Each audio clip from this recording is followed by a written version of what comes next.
Abra sua Bíblia em Apocalipse, capítulo 1. Apocalipse, capítulo 1.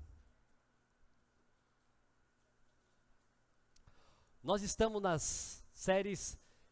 série Revelações de Cristo para a sua igreja. É uma exposição que queremos fazer dos capítulos 1, 2 e 3 de Apocalipse. E estamos, então, no desenvolvimento aqui do capítulo 1. E eu quero ler com os irmãos 3 versículos, os versículos 9, 10 e 11, para nós trabalharmos o tema revelação vivificadora. Esse vai ser o nosso tema, ou seja, revelação animadora, que vivifica, que anima. E vamos ler então os versículos 9 a 11. Eles dizem assim: Eu, João, irmão e companheiro de vocês, no sofrimento do reino e na perseverança em Jesus, estava na ilha de Pátimos, por causa da palavra de Deus e do testemunho de Jesus.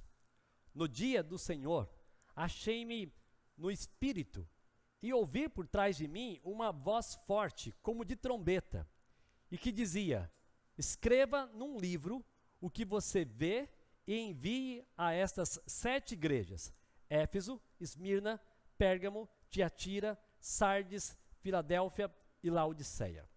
Vamos orar.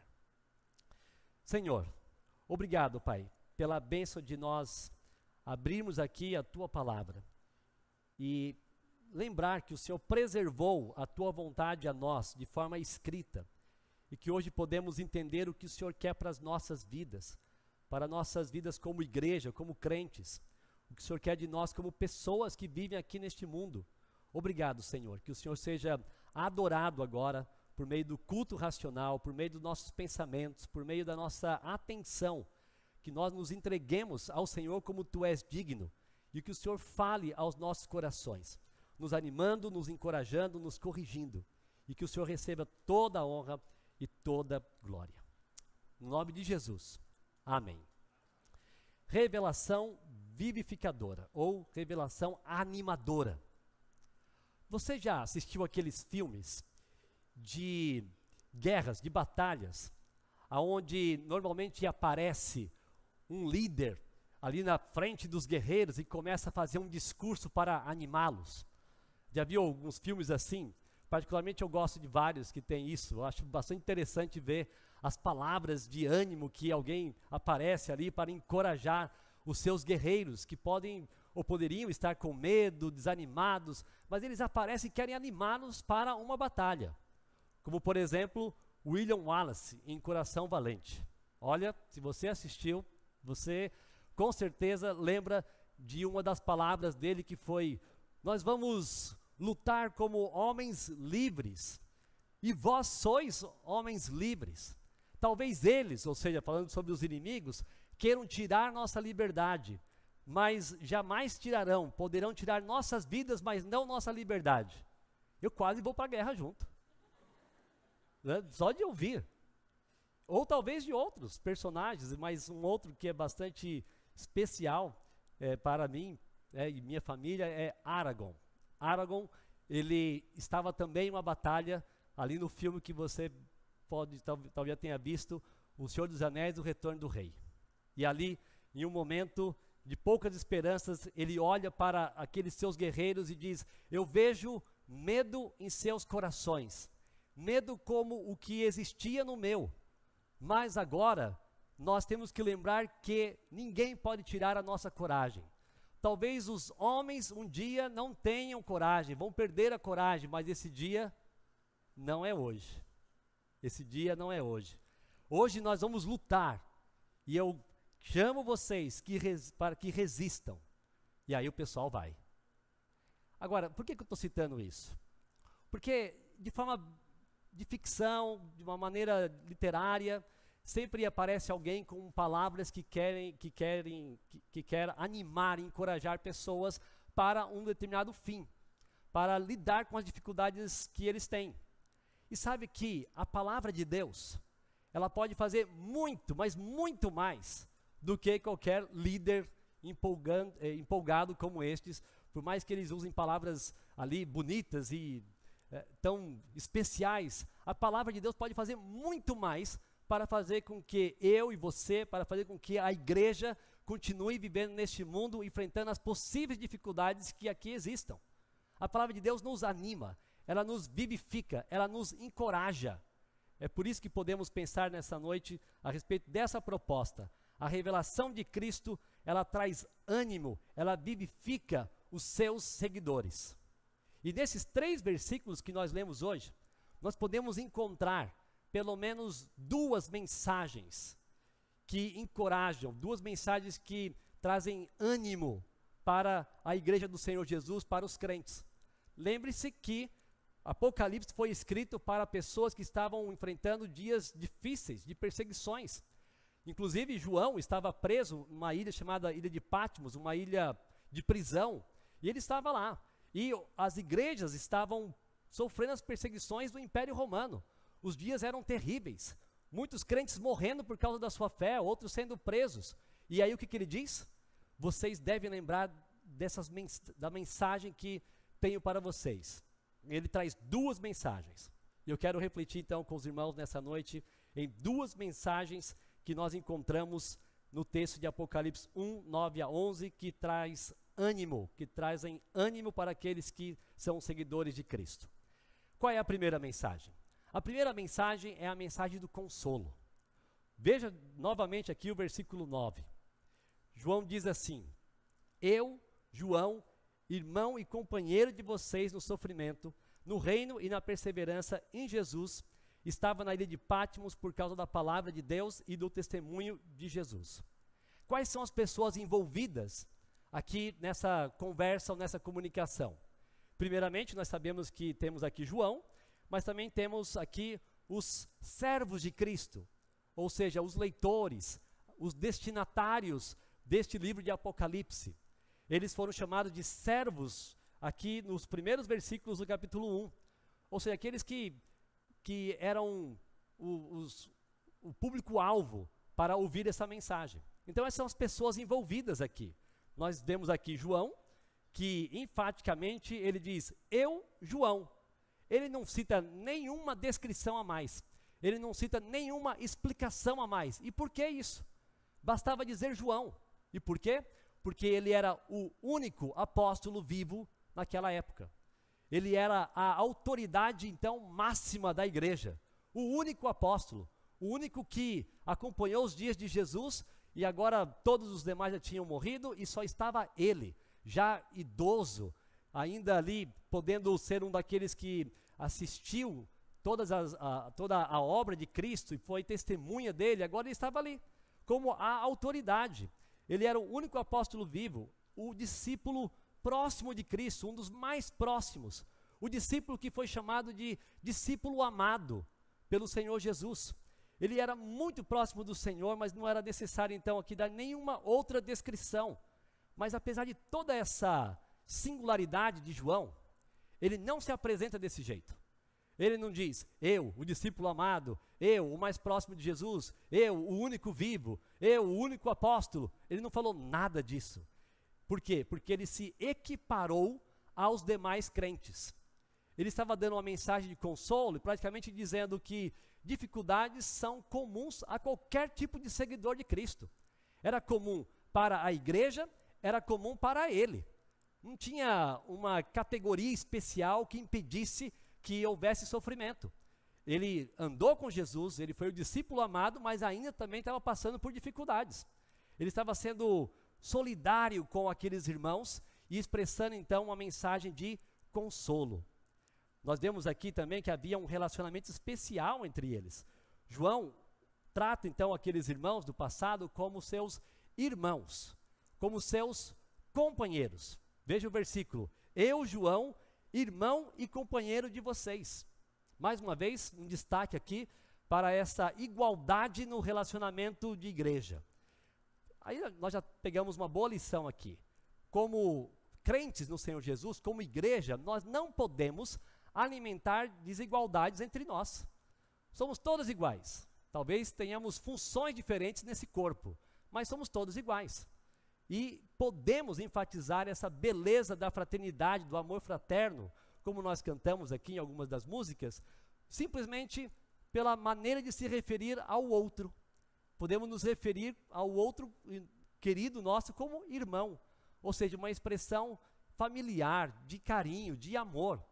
Então, às vezes, nós nos damos bem quando nós não sabemos o nome da pessoa. E aí a gente fala, ô irmão, né? Já ajuda. Mas a palavra irmão é para nós realmente valorizarmos o relacionamento de família. Nós temos um Pai, que é o nosso Deus, nosso Pai Celestial. Nós temos Cristo em comum, aquele que é o nosso irmão mais velho. E nós somos irmãos. Isso é maravilhoso. Mas além de falar irmão, ele também fala companheiro. Não tem nada a ver com aquele outro cara aí, tá? Aquele lá não é meu companheiro de jeito nenhum. E, fica longe dele.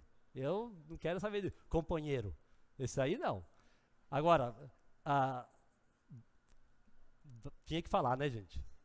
Foge desse cara, né?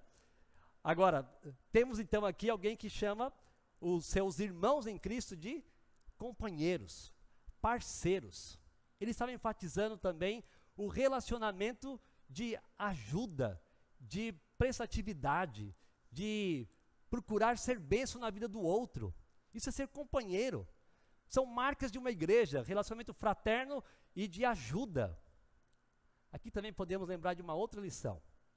Tem muita gente que reclama que outros não o tratam como irmão, que outros não o tratam como companheiro. Isso é sinal de imaturidade, porque raramente você vê alguém falando que está agindo em favor dos outros. Eles querem que pessoas ajam em favor delas. Isso é a marca do egoísmo, isso é a marca do egocentrismo, isso é a marca de pessoas imaturas que falam, mas pessoa não me cumprimenta, pessoa não fala comigo, pessoa não me chama para um almoço, não me chama para um café, não me chama para isso e aquilo. Por que você não faz isso? Porque é você que está sendo chamado aqui pela palavra de Deus a entender o Evangelho. O Evangelho age pelo outro, o Evangelho não fica esperando que coisas aconteçam. É você que deve agir.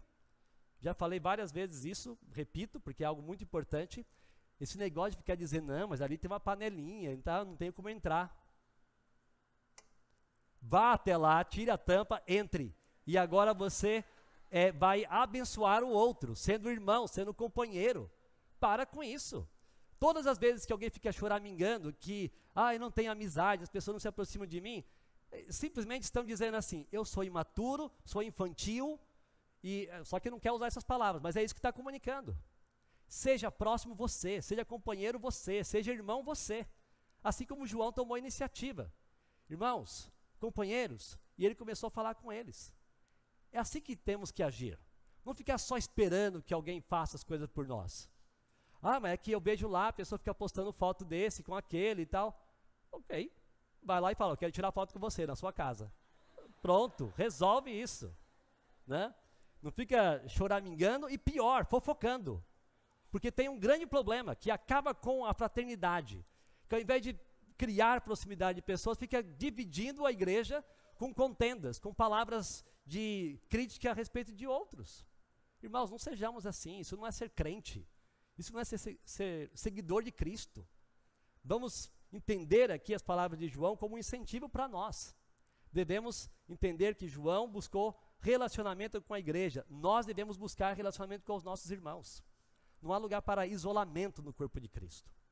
Seguindo aqui com o texto, nós vamos notar que João, ele tinha esse relacionamento de unidade, de fraternidade com os irmãos em 3 áreas específicas, em 3 aspectos. Olha o que diz o versículo 9 mais uma vez. Eu, João, irmão e companheiro de vocês, em que ele era companheiro? No sofrimento, no reino e na perseverança em Jesus. 3 aspectos desse relacionamento de João com os irmãos que ele estava edificando com essas palavras, que ele estava consolando com essas palavras. Nós já entendemos que não existe uma categoria especial no reino de Deus para aqueles que não sofrem. Não importa a sua proximidade com Deus, você vai passar por alguma dificuldade na vida, e João está dizendo isso, olha, eu sou companheiro de vocês, sou companheiro no sofrimento. João sofria, apesar de ter tido um relacionamento especial com Cristo, apesar de ter sido o discípulo que Jesus amava, apesar de estar sendo naquele momento o último dos apóstolos vivo, ele estava em sofrimento. Então nós já entendemos aqui que a vida cristã não é uma vida que nos isenta de dificuldades automaticamente quando nós aceitamos Jesus como Senhor e Salvador de nossas vidas. Nós passaremos por dificuldades, isso é certo, em momentos diferentes, em intensidades diferentes, mas nós vamos passar, precisamos entender isso. E nós passamos a enfrentar bem as dificuldades quando nos lembramos que essa é uma realidade da vida. Isso vai acontecer. Então João está dizendo, olha, eu sou parceiro de vocês, sou companheiro de vocês no sofrimento. O próprio Senhor Jesus disse, quando ele falou em João capítulo 16, versículo 33, eu lhes disse essas coisas para que em mim vocês tenham paz. Neste mundo vocês terão aflições, contudo tenham ânimo, eu venci o mundo. Dificuldades são certas, mas nós podemos enfrentá-las. E João, então, animando, consolando os seus irmãos, os lembrou dessa grande realidade também que Paulo e Barnabé tinham já pregado para irmãos que tinham acabado de serem convertidos, lá em Atos capítulo 14, e ele volta para lá, depois de ter sido ele perseguido intensamente, ele sai dali muito maltratado, e aí ele se recupera, ele volta para aquela igreja para falar, irmãos, por muitas tribulações, importa que passemos para entrarmos no reino de Deus. É certo que isso pode acontecer com qualquer um de nós. Quais são as suas dificuldades? O que tem sido um peso para você? Você consegue enfrentar qualquer dificuldade em Cristo, ainda mais quando você usufrui da amizade cristã, dos seus irmãos em Cristo, do companheirismo que você pode obter em Cristo Jesus com outros irmãos. Agora, não é só sofrimento. Veja também que a parceria aqui estava relacionada ao reino. Como assim? Bem, João estava dizendo o seguinte, nós vamos passar por dias difíceis, mas nós não podemos esquecer que já fomos constituídos reino de Deus. Você volta um pouquinho aqui atrás, versículo 6, você vai ver a seguinte expressão ali, e nos constituiu reino e sacerdotes para servir a Deus e Pai. A ele sejam glória e poder para todos sempre. Amém. Ou seja, o povo de Deus, apesar de passar por dificuldades, ele também tem que lembrar, nós já fomos colocados numa posição especial dada por Deus, reino.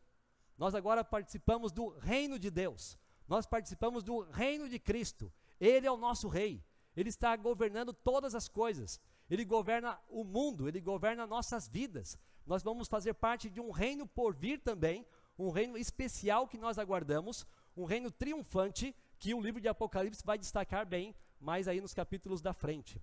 Mas é isso que ele está lembrando.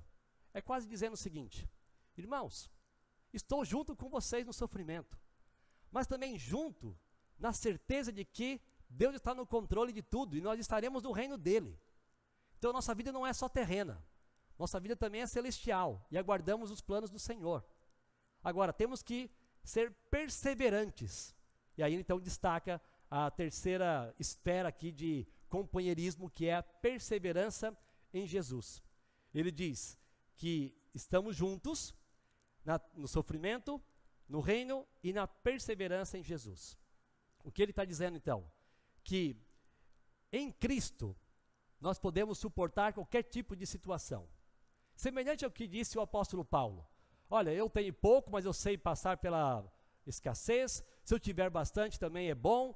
Posso todas as coisas naquele que me fortalece. E em Cristo continuamos a vida. Muitas vezes Paulo usou em Efésios e Colossenses principalmente a expressão em Cristo. Em Cristo. Para destacar que a nossa vida não é uma vida que nós possamos desenvolver aqui neste mundo só na nossa força.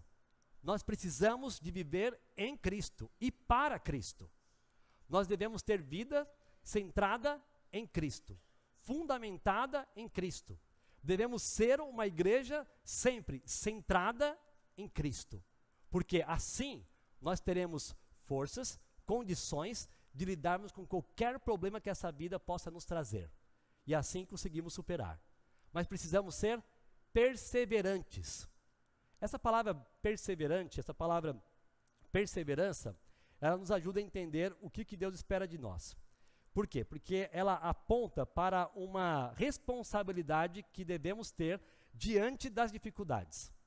Se você é perseverante, você tem disposição, você busca forças em Cristo para ser intencional nas lutas.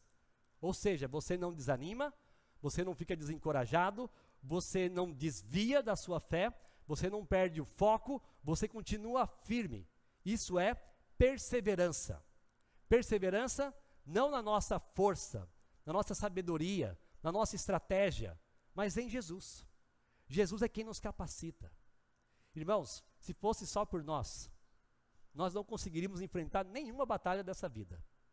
Se fosse só por quem nós somos, não conseguiríamos lidar com nada, porque nós não teríamos motivações corretas. Mas, quando nos lembramos que Jesus é o nosso Senhor e que Ele é quem nos capacita, então temos tudo o que precisamos para enfrentar qualquer tipo de situação difícil deste mundo. Quais são as dificuldades desse mundo? Podem ser dificuldades semelhantes às que João estava enfrentando com aqueles irmãos no primeiro século, bem no finalzinho do primeiro século, que era perseguição física, perseguição religiosa, mortes, porque se dizia ser um crente. Podemos enfrentar isso. Podemos enfrentar isso até se um governo vir sobre nós no Brasil e que faça o que quiser. Deus está no controle. Nós não podemos perder a esperança de jeito nenhum. Não importa se esse ou aquele vai governar. Quem governa tudo nesse mundo é Cristo, é o nosso Deus, é o Rei dos Reis. E assim podemos enfrentar. Mas também pode ser outras dificuldades por aplicação. Talvez você esteja enfrentando dias difíceis, com relacionamentos, com família, com vida conjugal, com questão no seu emprego, com dificuldades de saúde, e assim vai. E ainda assim podemos enfrentar tudo. Como? Perseverando em Jesus, certos de que Ele tem controle sobre tudo e não nos abandonou. Essa é a mensagem de consolo para os seguidores de Cristo. Dificuldades, então, são comuns aos homens, independentemente da sua maturidade cristã, como foi o caso de João e aqueles irmãos das igrejas daquele finalzinho de século. Tanto o apóstolo Paulo quanto um mero seguidor de Jesus podem enfrentar dificuldades nessa vida. Os crentes devem se apoiar mutuamente com mensagens de consolo, como João estava consolando aqueles irmãos. Procure então ser sensível às lutas do seu próximo. Procure se identificar com o sofrimento deles e tenha a atitude de dizer algo como: estamos juntos nessa luta. Também podemos lembrar que em meio aos problemas da vida, nós não devemos perder o foco. Contemple então o reino que virá e não se esqueça do seu Salvador, que é o Senhor Jesus Cristo. Não seja ansioso, não seja precipitado, não seja desanimado, não seja um questionador dos planos de Deus. Ele tem controle de todas as coisas, então seja perseverante e paciente. E por fim, não confie nas suas próprias forças, mas em Cristo, no Senhor, no nosso Salvador. Essa é a primeira mensagem. Estamos juntos nessas dificuldades. Agora, há uma outra mensagem animadora, vivificadora, nos versículos seguintes. Na verdade, na sequência do versículo 9 para frente.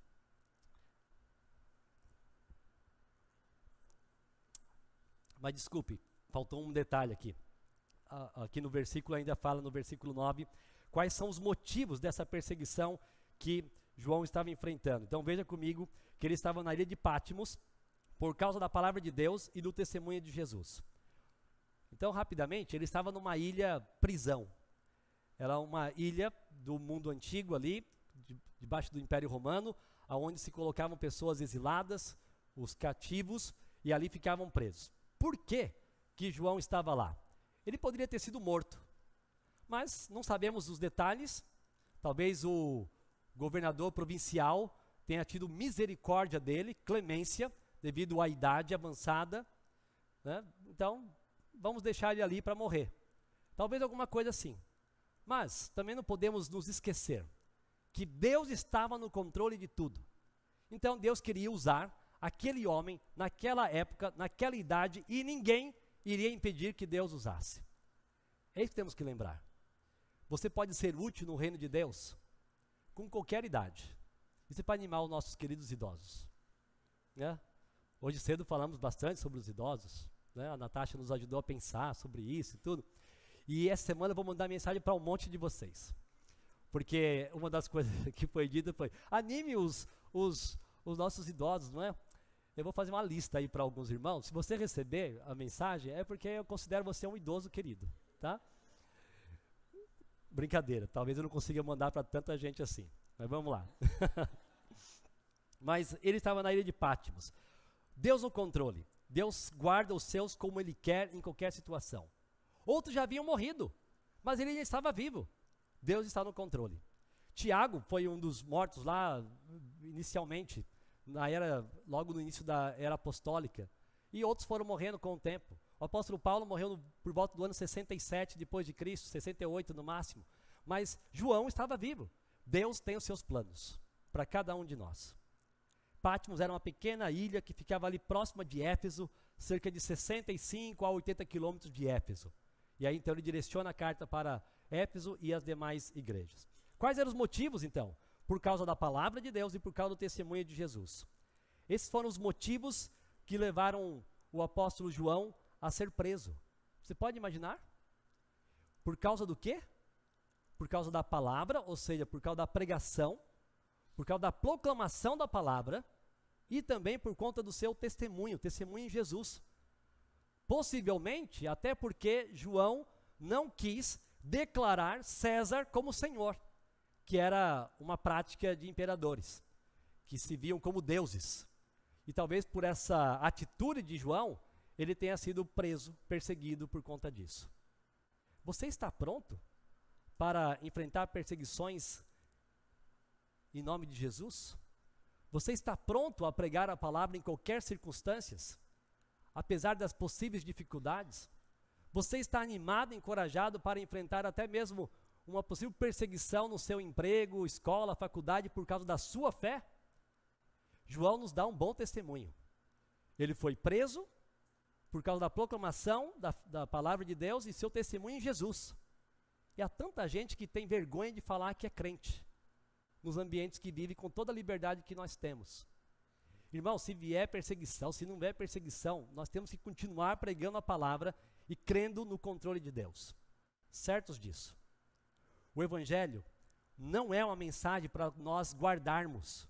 O Evangelho é uma mensagem que deve ser levada a qualquer pessoa, em qualquer circunstância, em qualquer lugar do mundo. Isso é o nosso papel como igreja. Você talvez já tenha ouvido falar do irmão André, e nesses últimos dias se falou muito dele devido ao seu falecimento. O irmão André foi o fundador do ministério chamado Missões Portas Abertas. Você pode ir para o site, pesquisar um pouquinho para conseguir mais histórias, mas ele ficou conhecido como o contrabandista de Deus, por não medir esforços para levar a Bíblia aos países fechados. A antiga União Soviética, países do leste europeu, China, países muçulmanos. Ele levou Bíblia para vários lugares que era difícil levar. Ficou conhecido como o contrabandista de Deus. E ele disse o seguinte, eu quero ler uma frase dele. Eu acho que nós, ocidentais, estou fazendo uma confissão, ele falando, somos uns covardes. Nós precisamos nos tornar pessoas corajosas, de caráter e com convicções firmes, e não ter preciosismo com as nossas próprias vidas. Claro que é perigoso, mas é muito mais perigoso se nós não fizermos. Não diga se cuide, na verdade diga corra riscos. Você está pronto para correr risco para pregar a palavra? Temos de levar o evangelho a outras pessoas. Quando pensamos em ribeirinhos e comunidades indígenas, realidade da nossa igreja em Manaus, não pode ser mutucas ou piuns que vão nos impedir de pregar o evangelho. Não vi um amém. Que isso? Não pode ser o banzeiro que vai nos deixar de pregar o evangelho. Ah, ficou melhor. Isso para ilustrar qual é a dificuldade que você coloca como obstáculo para levar a mensagem de Deus a outras pessoas. Às vezes, o obstáculo é muito sutil. O desejo por apreciação dos colegas. Se eu não prego, ou melhor, se eu pregar, eu não vou ter mais amizade como eu tenho hoje. Se eu for mais direto sobre o que é seguir a Cristo, as pessoas não vão gostar mais de mim, vão me tratar como um crente fanático. E muita gente tem deixado de falar de Cristo dessa situação, por causa de um desejo de ser apreciado pelos seus colegas. Fale de Cristo, aonde você estiver. Essa é a nossa missão.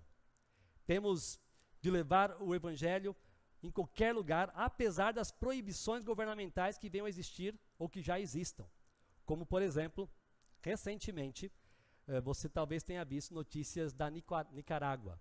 A Nicarágua tem sido perseguida pelo seu ditador, Daniel Ortega, para que não haja liberdade religiosa.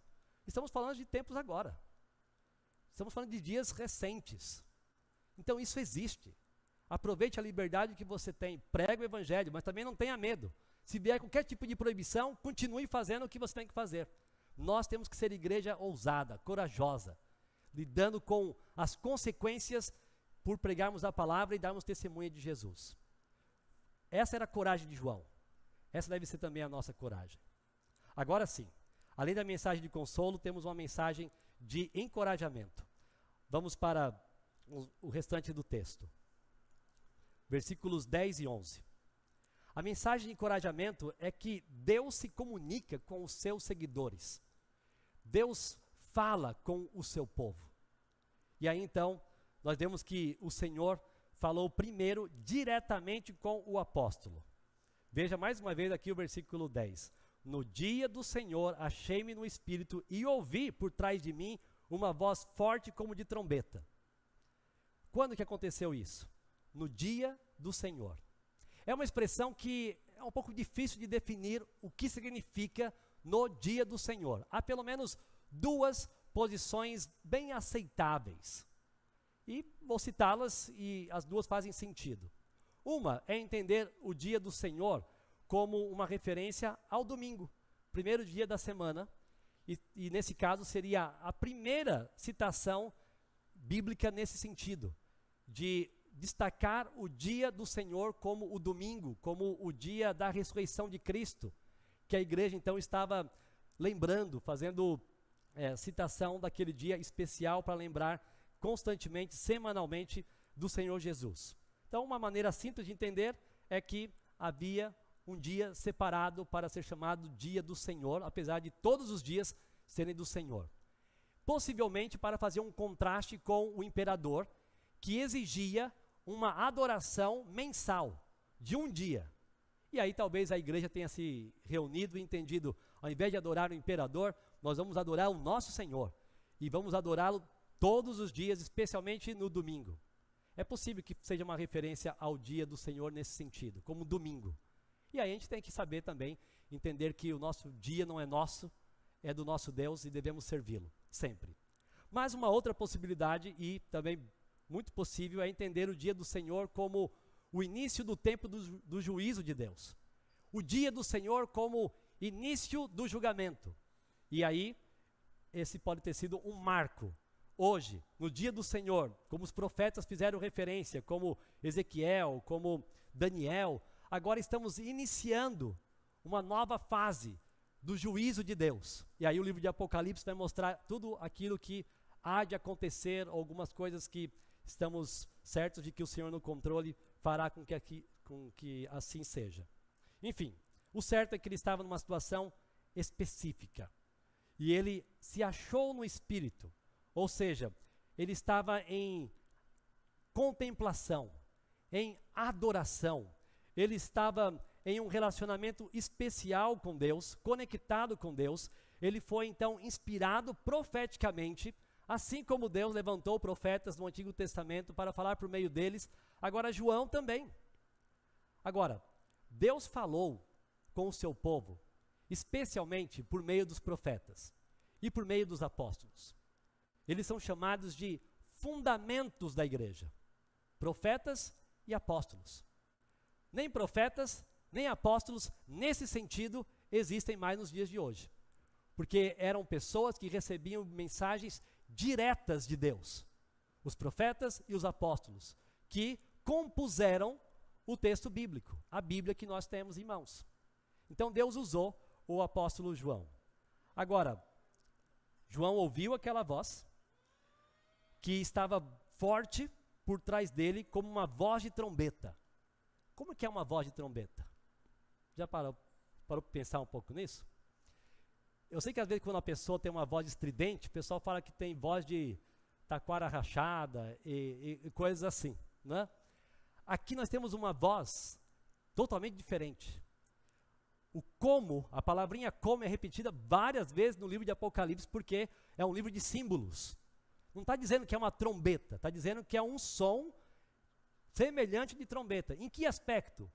Uma trombeta que chama a atenção, que anuncia alguém que está chegando, uma voz bem forte, uma voz de trazer até uma mensagem assustadora. Enfim, era algo indescritível, mas João ouviu, e assim ele se vira para ouvir as palavras que foram direcionadas a ele. Aí a questão é a seguinte: por que Deus não falou então diretamente com a igreja? Por que Deus não decidiu falar diretamente com Éfeso, Esmirna, Laodiceia, falando para os próprios crentes, um a um? Deus decidiu usar profetas, apóstolos, como aqueles que serviram de instrumento para a composição das Escrituras, para que elas fossem anunciadas para a igreja. Não é algo para todo mundo. Deus quis usar homens específicos, que foram inspirados pelo Espírito Santo, conduzidos pelo Espírito Santo, para registrarem as Escrituras, para que a igreja, então, na outra ponta, viesse a ler essas informações. O plano de Deus foi se revelar por meio do apóstolo João, nesse caso, mandando uma mensagem escrita para as igrejas. Veja o versículo 11. Escreva num livro que você vê, o que você vê, e envie às 7 igrejas. Escreva e envie. Aí vem uma observação muito importante. Se você não lê as Escrituras, é porque você não tem o desejo de conhecer o Deus que se revela dessa forma.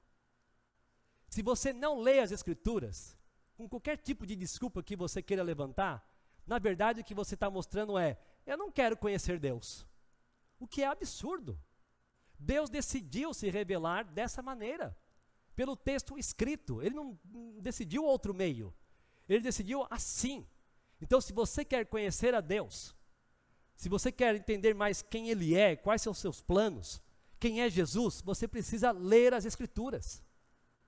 E aí pense, quanto tempo você leu da Bíblia nesses últimos 7 dias? Quanto tempo você parou para ler o Deus que você crê? Ou a mensagem do Deus que você crê? Quanto tempo você tira do seu dia para mostrar que você quer aprender mais desse Deus? Ou as palavras que nós cantamos aqui são mentirosas? Eu te busco, quero mais, quero te ouvir, quero ouvir tua voz. Se quer, leia, estude, queira realmente ouvir da palavra do Senhor. E envie às 7 igrejas. Quais são as 7 igrejas? Aqui no versículo 11, final do versículo. Éfeso, Esmirna, Pérgamo, Tiatira, Sardes, Filadélfia e Laodiceia. Não existiam apenas 7 igrejas naquela época. Agora, nós já falamos em outra ocasião que o número 7 no livro de Apocalipse sempre aponta para a plenitude, para o aspecto de completo. Então, foram selecionadas 7 igrejas, no ponto de vista lógico e soberano de Deus, que representavam as demais também. Mas existe uma grande lição aqui. Eram 7 igrejas reais, históricas, locais, existiam. E isso mostra que essa tendência de ser desigrejado, como alguns querem ser hoje, não faz nenhum sentido, porque quem estabeleceu igreja foi Cristo. E a igreja faz parte dos planos de Jesus. Ele disse que edificaria a sua igreja, sim, falando sobre todos os crentes que confiam nele, mas a igreja local faz parte dos seus planos. É na igreja local que nós vamos poder chamar alguém de irmão. É na igreja local que nós vamos poder chamar alguém de companheiro. É na igreja local que nós vamos poder abençoar alguém. É na igreja local que nós vamos servir. É na igreja local que nós vamos aprender das Escrituras. É na igreja local que pessoas vão nos abençoar também. Não dá para ser membro de igreja online.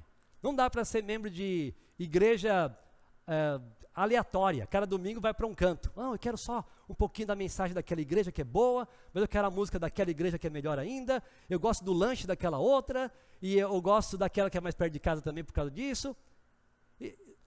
Nós não podemos escolher a igreja como se fosse um self-service ou uma prateleira de supermercado. Às vezes as pessoas dizem assim: vá à igreja mais próxima da sua casa. Já ouviu isso? Às vezes não é bom ir mais perto de casa, não. Eu não estou indo mais perto da minha casa, porque não quero. Porque eu gosto daqui. Eu gosto dessa igreja, dessas pessoas, dessa liturgia, desse ensino, dessa pregação. Então, às vezes você tem que andar um pouquinho pela cidade aí para achar uma igreja que você tem que fazer parte. Mas participe da igreja. Isso é plano do Senhor. Então, podemos destacar aqui algumas lições. As igrejas têm responsabilidade de ler as Escrituras. Lembra do versículo 3? Volte lá no versículo 3. Diz assim: feliz aquele que lê as palavras dessa profecia, e felizes aqueles que ouvem e guardam o que nela está escrito, porque o tempo está próximo. Eu e você temos que ler as Escrituras. Deus também se revela por meio do texto escrito, como nós já falamos. Se você quer conhecer a Cristo, você deve ler as Escrituras. Também, igrejas locais são realidade. Fazem parte dos planos do Senhor para os nossos dias. Comunidade de fé, grupo de pessoas que creem em Jesus, que se reúnem num lugar específico, se envolva com a igreja local. E mesmo que João fosse um apóstolo, Deus ainda assim usou pessoas simples para comunicar a sua mensagem. João ouviu para levar adiante, e as demais igrejas levando a mensagem uma para as outras. Deus decide usar pessoas simples, como nós, para que a sua mensagem seja comunicada, para que alcance mais e mais pessoas. Irmãos, Deus continua falando conosco, por meio da sua palavra escrita. Hoje, Deus fala conosco por meio da sua palavra. Os dias podem ser maus e difíceis, mas Ele não esqueceu do seu povo. Essa era a mensagem de encorajamento que João estava levando para os irmãos ali que estavam lendo o livro de Apocalipse. Essa era a mensagem para aqueles irmãos, como a mensagem para nós hoje. Valorize então a palavra de Deus. Leia, estude, também medite nela. Leve adiante a mensagem do Senhor. Faça parte também ativamente de uma igreja. Não só para assistir, mas ativamente se envolva e tenha disposição de fazer parte da obra de Deus. Ele nos dá ordem simples, como deu para João. Você viu? Aquilo que você ouviu, escreva e envie. Ordens claras. Deus continua nos dizendo o que temos que fazer. Nós não estamos aqui neste mundo para simplesmente vivermos para nós, para a nossa agenda. Temos que entender o que Deus quer de nós e fazermos o que Ele deseja. Então, essa foi a mensagem de encorajamento que João deu àqueles irmãos no passado e que também nos dá nos dias de hoje. Conclusão: revelação vivificadora. A revelação de Cristo traz ânimo para os seus seguidores. Quais são as duas mensagens de ânimo que nós vimos nos versículos 9 a 11? A mensagem de consolo, quase que João dizendo o seguinte: dificuldades são comuns a todos nós, seguidores de Cristo. Mas também é uma mensagem de encorajamento. Deus continua falando com o seu povo. Deus continua se comunicando conosco por meio da sua palavra escrita. Se William Wallace e se Aragorn conseguiu animar os guerreiros para uma batalha, e eu tive vontade de ir para aquela batalha fictícia, quando eu leio textos assim, eu tenho mais vontade ainda de fazer aquilo que agrada o Senhor. De sair, temos que viver animados. Não há lugar na vida do crente para desânimo. O crente tem que viver animado, feliz, porque está servindo o Rei dos Reis, que, apesar de qualquer dificuldade, nos garante: estaremos com o seu reino, no seu reino para todos sempre. que nós sejamos perseverantes em Jesus. Amém. Senhor, obrigado pela tua palavra. Obrigado porque ela nos encoraja, ela nos anima, ela nos faz olhar para o Senhor e entender aquilo que está acontecendo ao nosso redor como aquilo que não deixou de estar debaixo do seu controle. Assim como os irmãos no passado, lá recebendo a mensagem de João, podiam entender que apesar das dificuldades debaixo do Império Romano, eles podiam continuar servindo ao Senhor. Pai, nos ajude a vivermos dessa maneira, perseverando em Jesus, o nosso Senhor, fazendo uso dos recursos que o Senhor nos deixou, como a tua palavra, como os relacionamentos saudáveis numa igreja, por fazer parte do reino. Pai, obrigado por isso. Ao Senhor seja sempre toda a honra e toda a glória. E obrigado pela capacitação que o Senhor nos dá para continuarmos vivendo para o Senhor. Que assim seja, no nome do nosso Salvador. Amém.